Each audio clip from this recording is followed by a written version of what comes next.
Hi, good morning, everyone. Welcome. Iain is causing trouble. Sorry.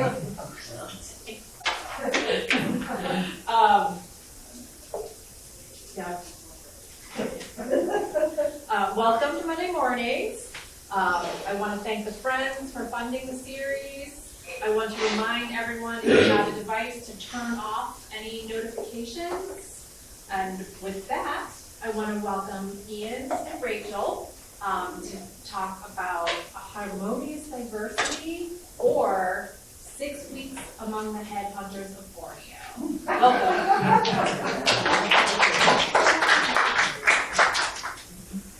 Well, I get to go first. Thank you for inviting us.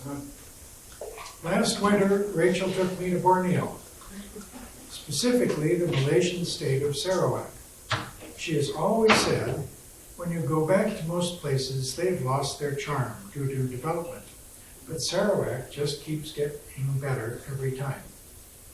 One reason is that many different ethnic groups in Sarawak have learned how to get along. So, different ethnic groups in Sarawak have learned how to get along, to make progress together, and to enjoy each other's cultures.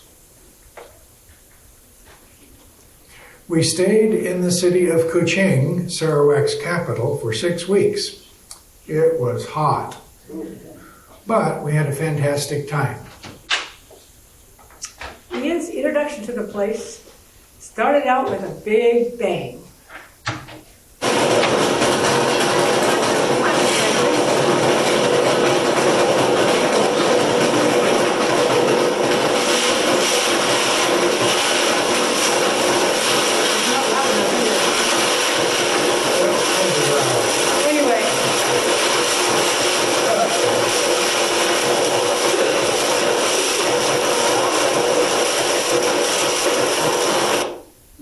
Until he started worrying about his bald head.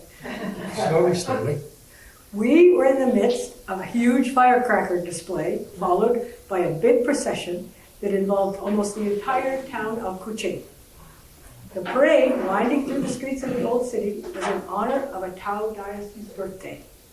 Kong Tek Chung Ong resides in his own temple, which was built in 1848 when a vision was seen of him as a boy. With this procession was also another deity, Ma To, who is the protector of sailors and fishermen. Her temple is downriver from Kuching, in a village, which is tended by Malay fishermen and their families.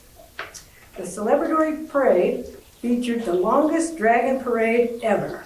All dragons like to chase balls, so this event had to start with a ball in front of the dragon to get it to come down the street. This worked, because here's the dragon. He was followed by 100 guys carrying his tail, which was covered in lit joss sticks. Also accompanying him were smaller associate dragons, long dragons, many lion dancers on foot and on floats. Some were cheeky and friendly. Like we said, although this was a Chinese event, races of all religions took part in this event. These are Muslim girls helping with the music in a Chinese float.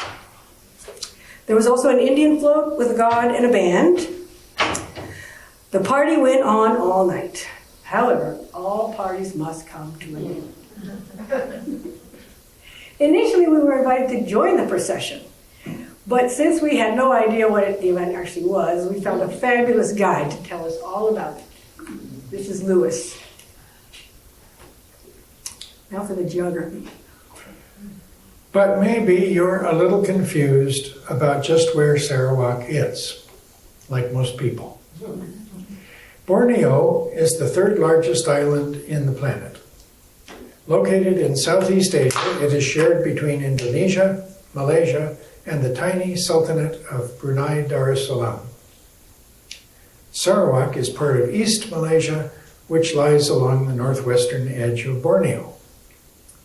Sarawak occupies most of the northwestern coastline of Borneo along the South China Sea. The capital of Sarawak is the city of Kuching, near the western tip of Sarawak. Who are your people? This might be an awkward question to ask a stranger in our culture, but in Sarawak it shows sincere interest. It's a topic of fascination and comes with an attitude of pre-acceptance. The population of Sarawak is about 1/4 Malay, 1/4 Chinese, and about 43% indigenous. The largest indigenous group are the Iban, who themselves are more than 1/4 of the whole population. They are sometimes referred to as Sea Dayaks. The Bidayu are another indigenous group, also called Land Dayaks. Many other indigenous people are grouped under the heading of Orang Ulu, or upriver people. These are the backwoods folks who live in the remotest parts of the jungles in Borneo. Here's a Malay family celebrating the end of Ramadan, and some Chinese folks celebrating something. Ibans, or Sea Dayaks, in the annual Gawai Harvest Festival procession. And Bidayu, the Land Dayaks. Here is an Orang Ulu group in the Gawai procession. And some fellows in traditional Borneo warrior attire.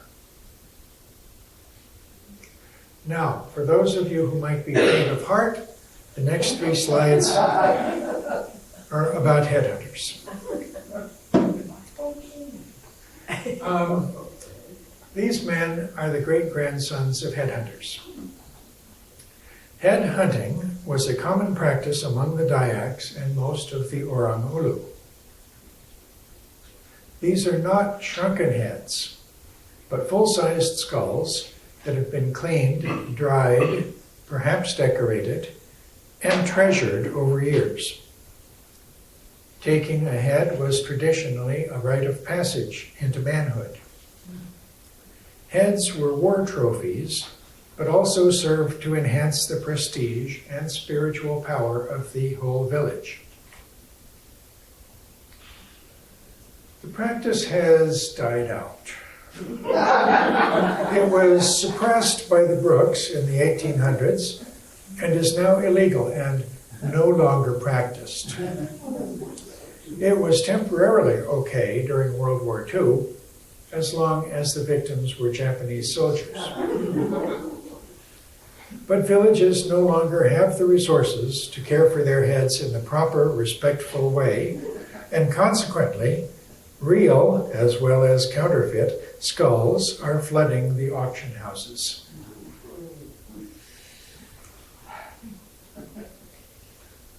How did all this variety of clans and people with different beliefs and religions come to live in such harmony in Asia? Speak up there. It all had to do with the white Rajas. They were not your run-of-the-mill colonists. The first one was James Brooke. In 1836, he bought a 142-ton schooner with funds he inherited from his father, as well as the English adventurers did in those days. He set sail from England and just happened to end up off the coast of Borneo. In those days, Borneo and Brunei were the same thing. He met up with the Sultan of Brunei, who asked him to help stop the pirates that were making life miserable for his people and disrupting commerce. If James succeeded, he would be granted land by the Sultan. Sir James defeated those pirates. The pirates were from Celebes and also many local pirates. Depending on whose history you read, James was granted or took over a lot of Sarawak. Thus, he began running the land with a very hands-on form of justice and diplomacy. Like I said, he was not the run-of-the-mill colonist. Just what most of the pirates wanted this, and they all went to work for him. The one who put Sarawak on the road it is today was his nephew, actually, Charles Brooke.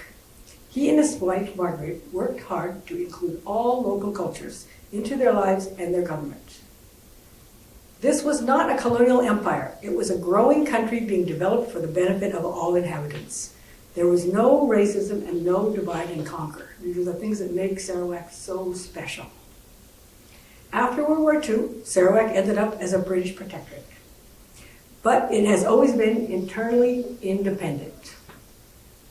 Proud Sarawakians don't want their diverse society to be absorbed by the official Malaysia. Me. This is you. Me. Your turn.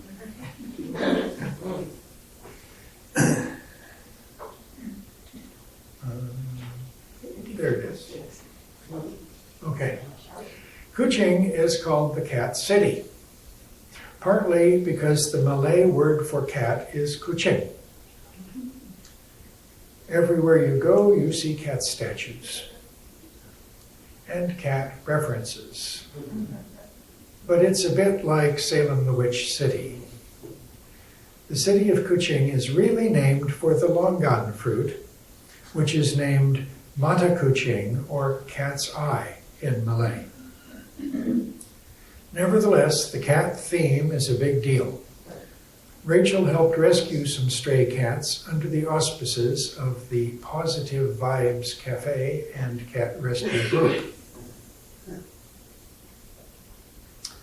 Okay, back when Sarawak was entirely covered with trackless jungle, the only transportation was by river.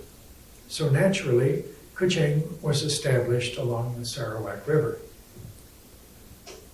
The north side of the river is a majority Malay area, so anyone can live there.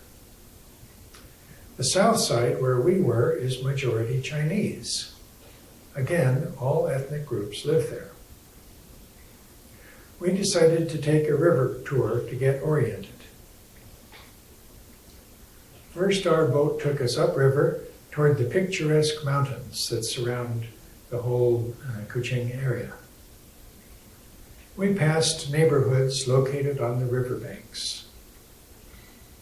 Men on their way to a job, and the old Brook Dockyard still in operation. We saw the romantic floating mosque. The Astana is on the north bank of the river and was the palace of the Brook Rajas. Now the premier of the state of Sarawak lives there. Next to the Astana is the State Assembly building.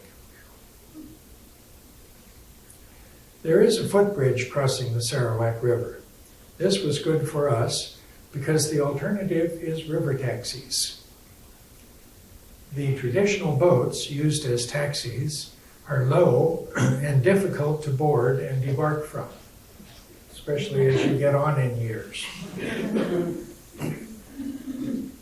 The footbridge has a modern and intriguing design and is a local landmark.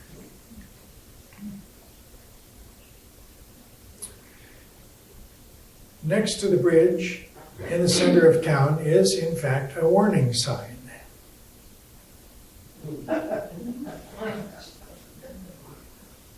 Now, probably crocodiles don't often come this far upriver, but this 12-footer we saw at the mouth of the river is not what you would want to meet in a low-slung river taxi. Downriver from the footbridge, still close to downtown, the fishing fleet is moored. Now, let's go back to the Sarawak Assembly building. A bit farther north from the Assembly building is the Sarawak State offices. Next to the Assembly is the old Brook Fort Marguerite, which has been restored by the Brook family and houses a historical museum. Just across the river from the Assembly is an old Brook building formerly used as a jail. Across the street from that is the old courthouse. It's built around a lovely garden with a huge witness tree and a dish for feeding the courthouse cats. A building next door was formerly a government dispensary. In much of Asia, colonial buildings are torn down as reminders of an oppressive past. But in Sarawak, the Brooke era was something of a golden age, which people are fond of remembering. So there's lots of Brooke buildings still around. For example, across the street is the old Brooke era post office, and it's still used for that purpose. And the more modern Harmony Arch at the entrance to Carpenter Street. Carpenter Street is the heart of a traditional neighborhood of Chinese shop houses and runs parallel to the Sarawak River. Farther back from the river is the strikingly modern Borneo Cultures Museum, which was built across the road from the old Borneo Museum built by Raja Charles Brooke, with its zoological building and its abandoned botanical building. There's a beautiful garden in the traditional European style, with a path leading to the memorial to the heroes of the Confrontesi, the communist insurgency that followed the defeat of the occupying Japanese in World War II. The emblems at the base of the monument represent traditional shields, and each one has a design specific to one of the Sarawakian ethnic groups that made up the loyal troops.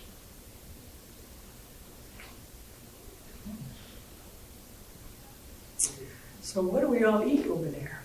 We all got fat too. The markets are so full of different kinds of produce, many unrecognizable to us. From the rivers to the sea, there are large varieties of fresh seafood. Also, a great variety of freshly harvested vegetables and spices and coffee. The coffee is awesome. Upstairs from the market is a large hawker center with all kinds of tasty food, custom cooked up in a short order.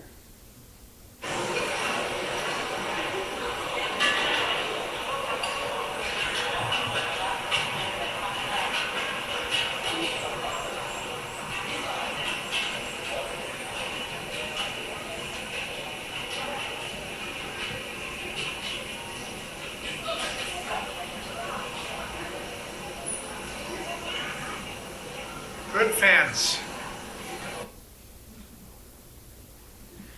There's hawker centers everywhere. This hawker center is only used when there are no Chinese operas going on.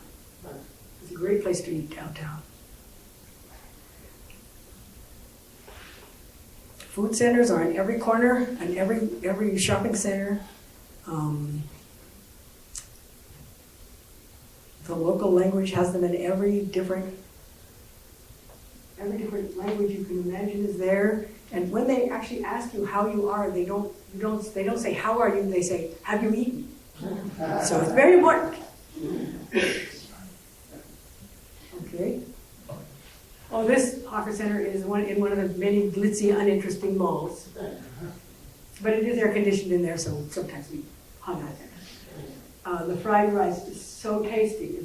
It doesn't look like much, but boy, does it taste good. Plus the noodle dishes are fabulous with lots of variety. So many different kind of noodles. And rice and curry are always a big hit. And then the orang ulu has special food. This is local purple rice. And then they have a lot of jungle vegetables that are like to die for. My favorite is something called paku, and it's only grown in Borneo. It's their fiddleheads, and they're a lot of little crunchy curls at the top of the stem. So they're just you cook them with chili. I think I had them every day. And also great seafood restaurants are everywhere. There's so much great seafood and river food. Another minority are the Tamils, who have their own great food. This is prata, fried bread, that actually And this is dose, another fabulous breakfast. Yeah, we did a lot of eating. And of course, desserts. So this dessert is called bubur cha-cha. I always call it. I have to do it with a song. And it's sweet coconut cream with yams in it.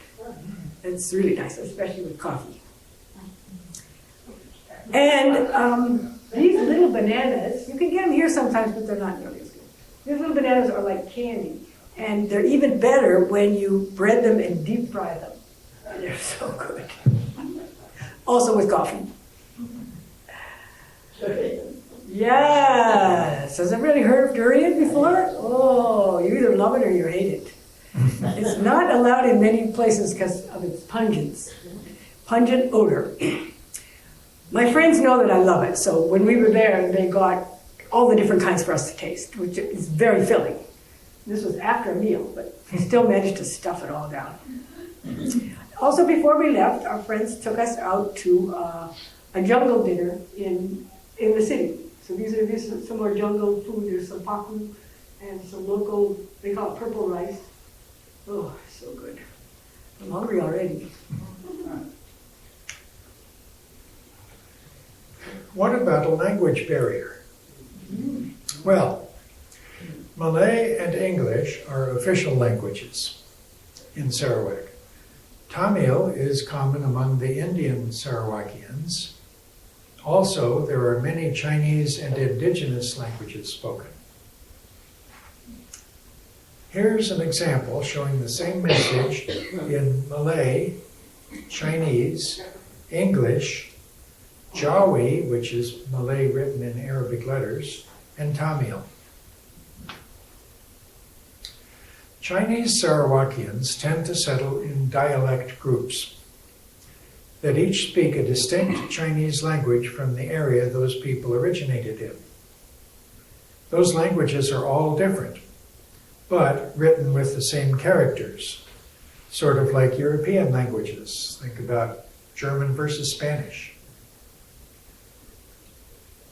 This inscription reads from right to left, high non-association. Each indigenous group has its own language or dialect. The Ibans are the largest ethnic group in Sarawak, so Iban is commonly spoken. But all this means that the Sarawakians usually are multilingual and pick up new languages easily. Plus, the majority of people speak English. We did not encounter a language barrier. Besides, Rachel speaks Malay. Sort of. You've seen signs in English. Here's one in just Malay. And a banner in Chinese. You remember this warning in Malay and English both. Here's an example of Jawi and English both translating a Chinese name that unfortunately isn't in the photo. And a shop sign in English, Chinese, and Malay, all three. And speaking of bird's nest soup, probably you guys have heard of bird's nest soup. It's very, very expensive and rare nowadays because there's not many of the birds left. They've been mined out. But the bird's nest soup is actually made from the nests of the bird. The birds are called swiftlets. They live in the caves of Borneo, and nest up in the roof. These jars are filled with the nests that have been cleaned. And I think we have a picture of the swiftlets. At night, all the swiftlets return to the cave, and all the bats fly out. So there's this amazing exchange of birds. Another unique thing about Borneo is the strange wildlife. These are called proboscis monkeys, and they live in the mangrove swamps. We went to the wetlands to see their funny faces. Proboscis monkeys are only found in Borneo. But there are a lot of other kind of monkeys. Thank you, Iain. Borneo is home to large, huge lizards. This is a harmless water monitor. Oh, this is not a water monitor. This is a harmless water monitor. It also hosts a lot of large plants. This is one of my favorites. I gotta get my picture taken with this one. I just love these huge leaves. They grow in the jungle. It's just amazing. But this was in somebody's yard. It is hot and humid, and there's a lot of rain, and so things grow rapidly and beautifully. There's so many different flowers.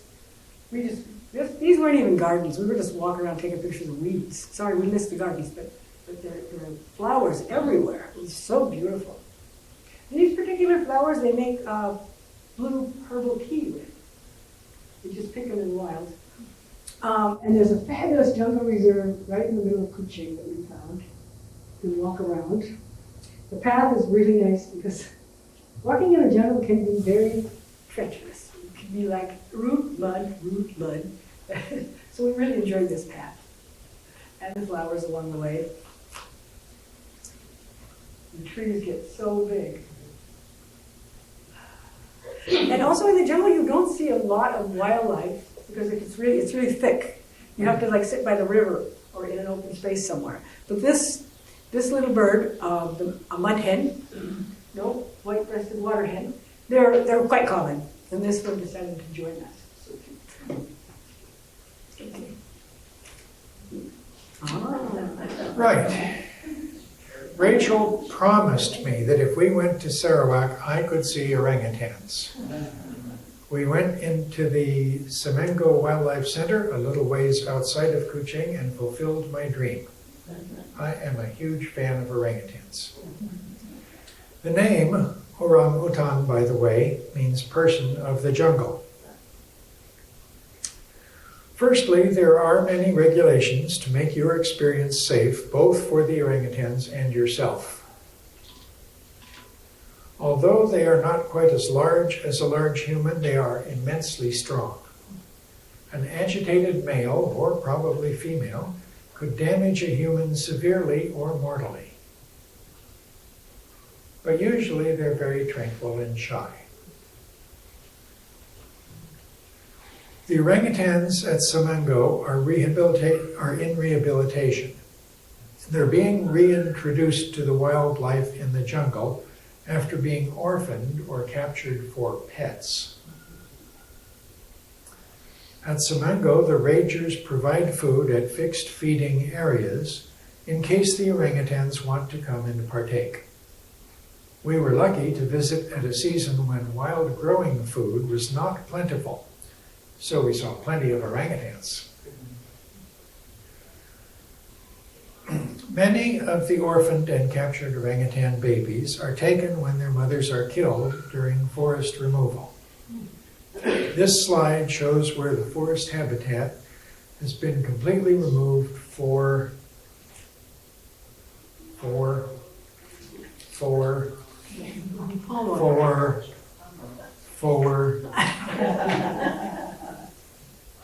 oil palms. So please read labels and avoid things that contain palm oil. Where we spend our money is similar to voting. Consuming things with palm oil is endorsing the destruction of jungle habitat.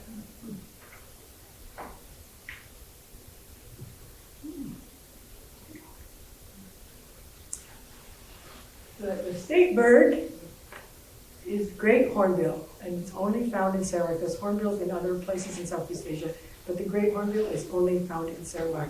So of course it's the state bird. The huge bill has a massive beak that is ivory. It's solid. And the Dayaks use this ivory for jewelry and for status. So at one time they were almost extinct. But now they're very protected and you can see signs of them everywhere. Some not so tasteful, some tasteful. This actually says harmony.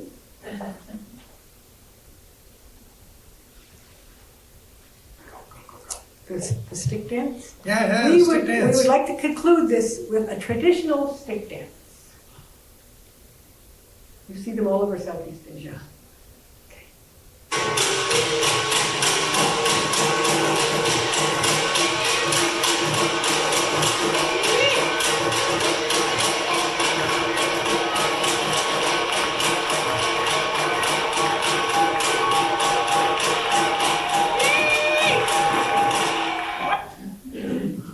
Which transformed into a perfect blend of culture and harmony in Sarawak.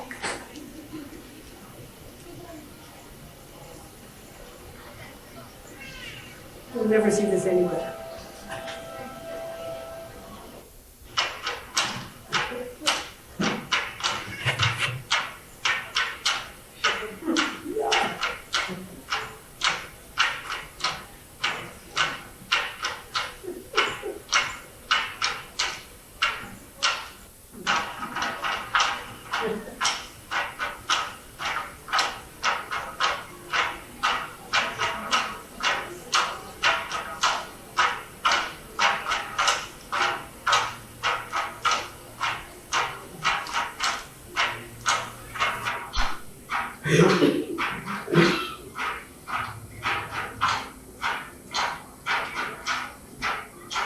The only ones that can see the ground are the ones in the back end of the line, so that's pretty hard to do.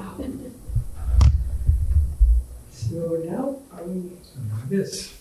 Aha! We have a couple of show and tell items. One is a Dayak shield, which is the original size of a Dayak shield. It's quite heavy.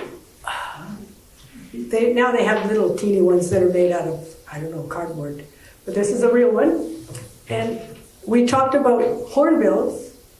The traditional hornbill has become a symbol of Sarawak. So this is it's called a kenyalang. So this is one of the many different forms of kenyalang. And in this kenyalang are a lot of shells. The last time I left Sarawak, I found a bunch of shells in my luggage. And I asked my Iban girlfriends, what happened? Why do I have all these shells? And they said, oh, that is an Iban. That is an Iban spell. We'll always go back to Sarawak. So I have a lot of shells. If anyone would like to take some shells to get them to go back to Sarawak, I would like to share them with you. So please help yourself. I have plenty. Thank you very much.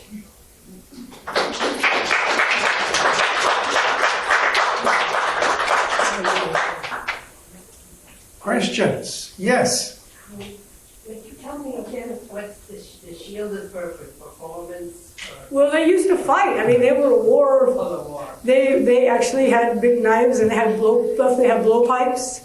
And I mean, they chopped off each other's heads, you know.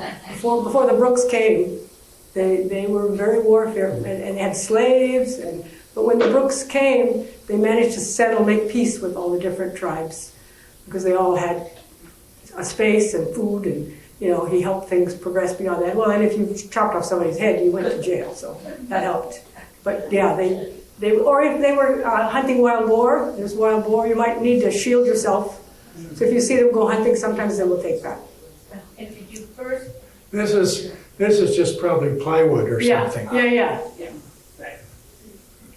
Did you first Yes. go to the traditional, like Japan or China, before you decided to go another time, or had you gone to other parts of Asia before you went to Borneo? Rachel is a real old Asia hand, and I've been to many places, quite a bit.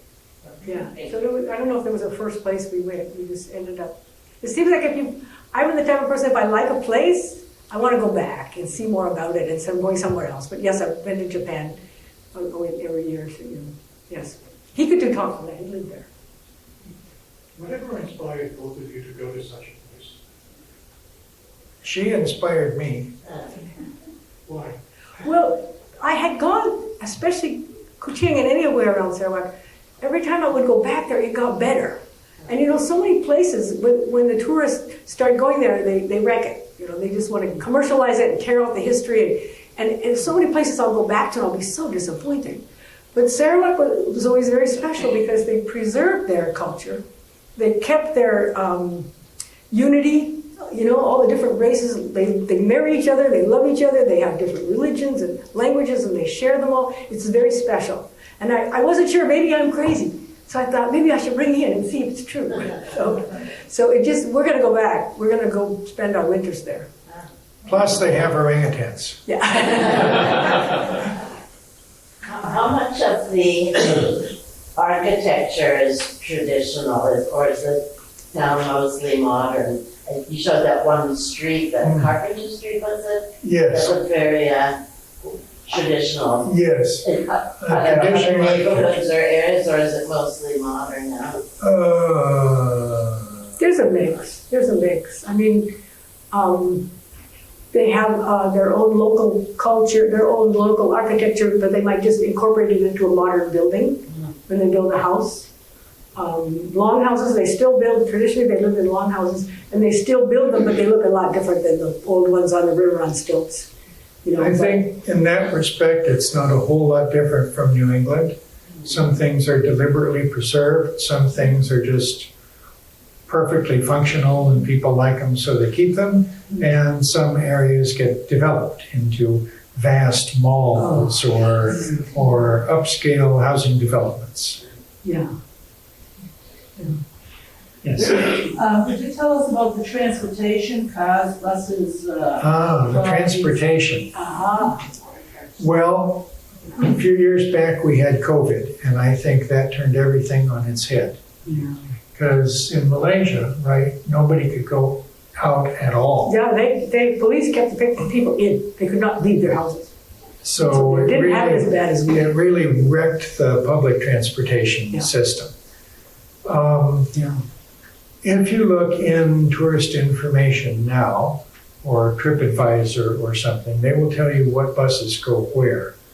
But we really didn't see buses going anywhere.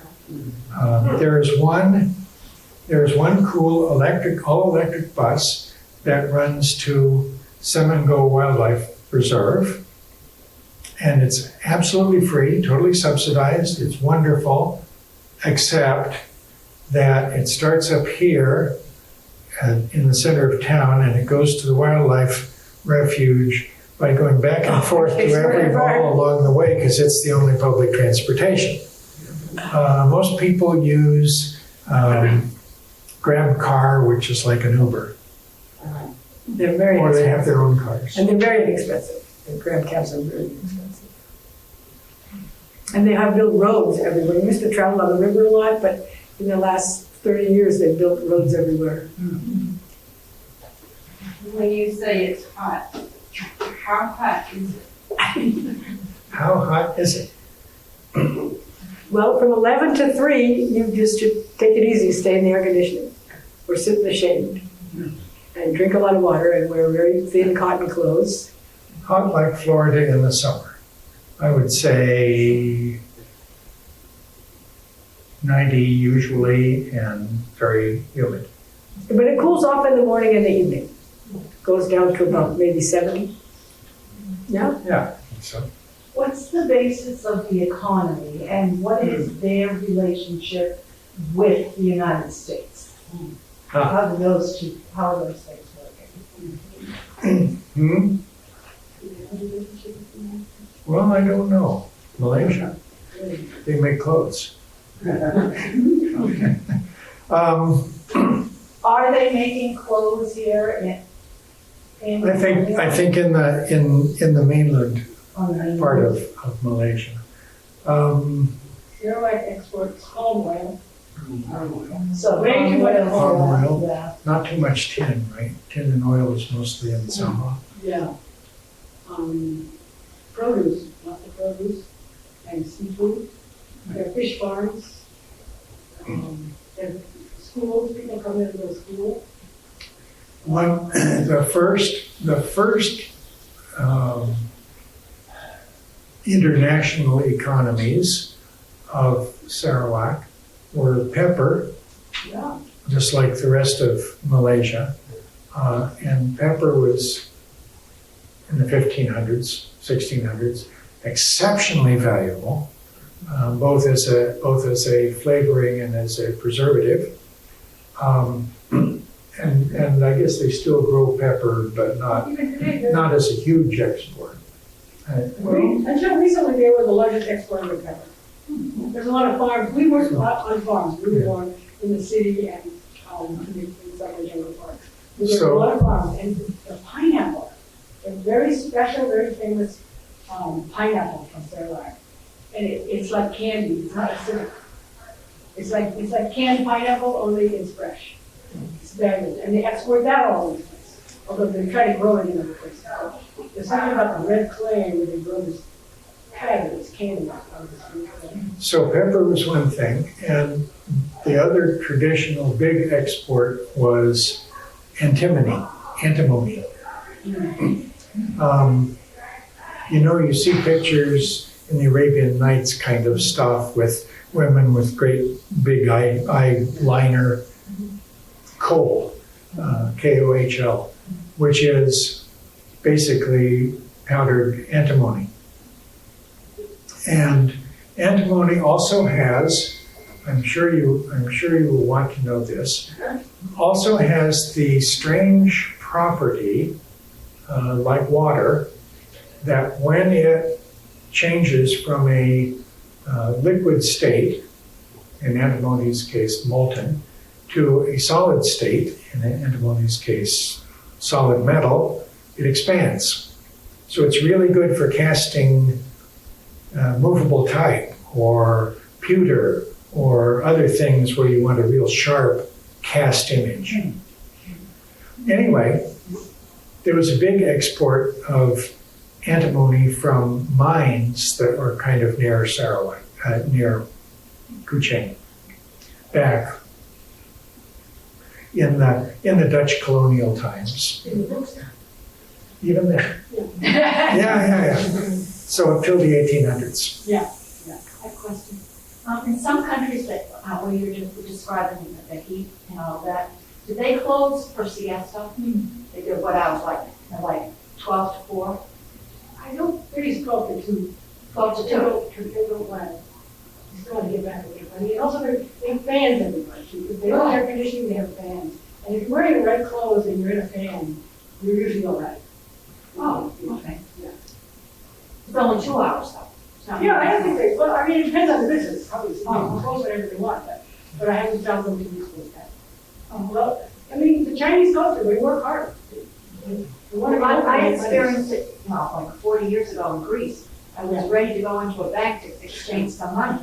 And at 1 o'clock, they shut the door down right in front of me. And they said, come back at 4 o'clock.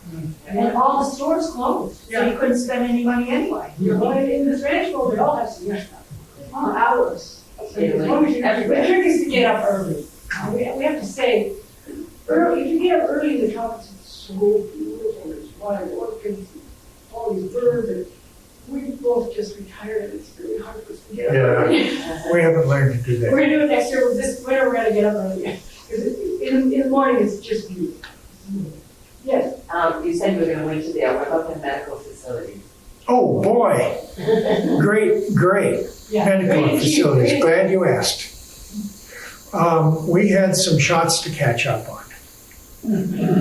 So we looked in TripAdvisor for, clinics near us and found a clinic on Carpenter Street, and found out that it was well recommended and had good hours. And so we hiked over there and said, we want a hepatitis, I think. We want a hepatitis shot. And they said, all right, and did some little paperwork and ushered us into the room, and the doctor herself gave us shots. We also had to catch up on something called Japanese encephalitis, which we've never heard of, but apparently is prevalent in Borneo. The doctor at the clinic said, we don't have that. Your best bet is to go to a medical center. Well, fortunately, we were staying right around the corner from Borneo Medical Center, big hospital complex, and the doctor told us, go to the emergency room, and they'll give you a shot. And we went to the emergency room, and we were about the third person in line, and they did some paperwork, and the doctor, they took us back in the back. The doctor said, why do you want to get a shot? And we said, well, we read that the WHO and CDC say we ought to get a shot. And he said, okay. And then the nurse gave us a shot and charged us a quarter of what we could get it. It's quite expensive here, actually. Here it was $600. But it, yeah, but it, Well, we got a shot, an injection here, and it was $600, but when we moved there, it was like far less. And all treatment cash-based? No, you're being That was for us. No, but that's what I mean. It doesn't matter what you pay, but you have to pay. Yeah, of course, yeah. There's no They do have insurance. assisted, you can get that too. Like, it's very inexpensive, so it's, like, for people that don't have money and need medical assistance, there are places they can go also. Well, maybe not Borneo Medical Center, but they don't deny anybody health care. Yes. Can you tell what region of the area is your outfit from? I mean, style. Oh, Well, this is, the fabric actually I got from West Sumatra. And it's painted. I don't think I can iron it, I don't think I can wash it, but it's only the second time I've worn it. It's called a kabaya. So it's a Malay dress outfit. And I've had a few of them, so this is Korean silk. And the wind goes right through it. It's really good for the tropics. I was worried about today, but it's falling. But yeah, I've had this for years. They have it batik, or they have embroidery. This particular one is hand painted by the people in West Sumatra, and then I had it made. and tell them about me. Tell them about me. So this is a batik shirt. The batik is made in Malaysia, and that's like a national. In the last like 50 years, it's become the national outfit for men. And some of them are more wild, some of them are, it just depends on what, they're wild batik ones, now they're coming out with these synthetic art ones. But this one is cotton, it's really cotton. It's quite a different style from Javanese batik, which is the much more intricate kind. But, like Rachel said, if you were to dress up and if I were to dress up and go to a business meeting, batik is one of the, official dress code Yeah, the government, designations that's appropriate for semi-formal occasions. Yeah, the government, you see pictures of the government ministers they all have these batik shirts like this, only probably more wild or more darker colors. Yeah, it's kind of neat, because you can tell they're comfortable, they're not wearing a suit and tie. Yeah. Are there many Americans over there? Yes. For some reason, people are beginning to hear about Kuching. Really? There's very low crime, and it's amazing, even the traffic is nice. Like, you don't want to walk out, you want to be careful of the crosswalks, but in much of Asia, they drive like they're trying to kill you. And they don't, it's like it's a race. And even the traffic there is, I wouldn't maybe it's not far. It's not any worse. Not as bad as you might think it is. And there are all kinds of foreigners. There's a special foreign visa that you can get. We don't need it because we're not going to do that all year. We like Essex County. But it's a lovely place to live. It's really, but it's kind of funny how everybody wants to keep it secret. Yeah. Is food expensive? No, grocery shopping? No, very cheap. Really? Especially if you go to the market.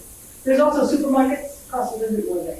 Oh, really? Yeah, no, that's another thing. We could live there on peanuts compared to going, and more help. So, yeah, and it's very easy. The food is cheap, and also the grab tax is so cheap.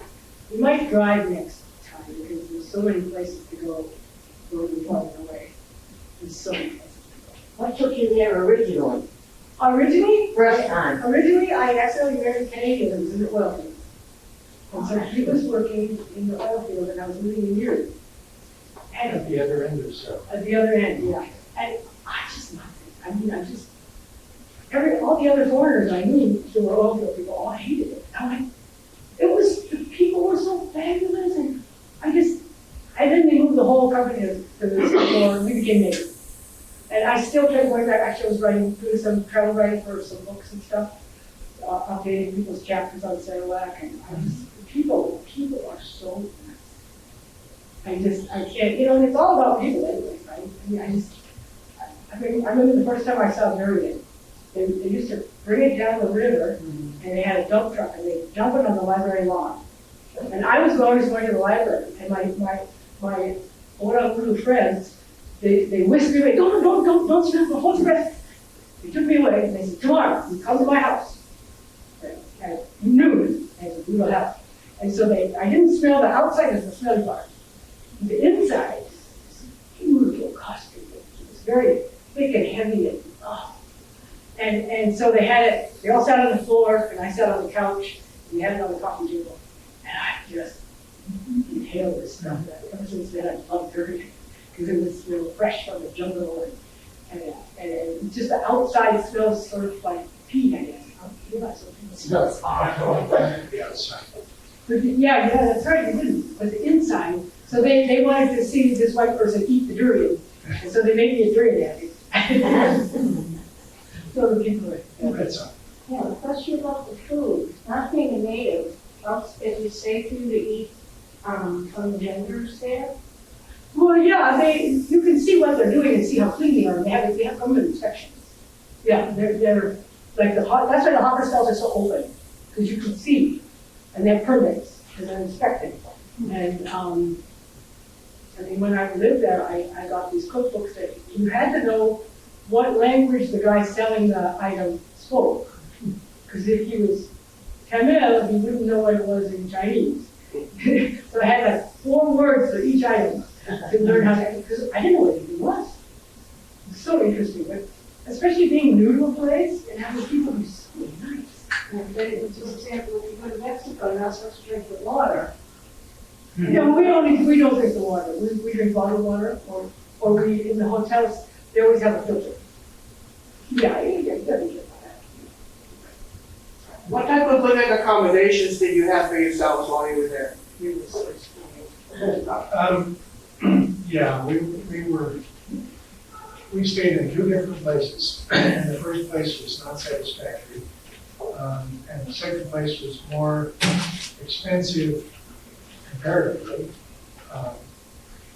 and was more luxurious than we really needed. But a friend had kind of set us up to go to the second place. So we stayed in hotels. The first hotel was essentially a resort hotel that was condominiums, and all of the individual condominium units were rented by their owner or by a management company who was working for their owner, and it was 1 room and, well, a studio. There was a studio with a little small kitchen and small refrigerator. Isn't it small? Anyway, and a bathroom that was quite adequate. And the second place was, one problem with the first place was that it was pretty much deserted. It hadn't really caught on. So occupancy was low for the residents who lived there full-time in their own apartments and come traveling someplace or something. So we virtually never saw other occupants. And in a huge high-rise, that's pretty eerie. When everything was done online, so you never met anybody. You got a key you got a combination, you got a key. It was just weird. It was like COVID, but it wasn't COVID. Yeah. And the next place was a nice residential hotel, and we had a 1-bedroom apartment, and a lovely little kitchen, and a beautiful view, and lovely people at the desk, and a gym and swimming pool and everything, and cost us $50 a night. That was pretty Which was more than we wanted to pay. But now he's in love with the pool. Has a swimming pool and has a gym. And also when you go It's out, next door to a glitzy mall at the supermarket. yeah. And also you can, another thing I love about it is in the yards down below you can get chicken. It just makes me feel more, like I'm in Malaysia, but they don't wake me up in the morning. Also, the hawker center that I had the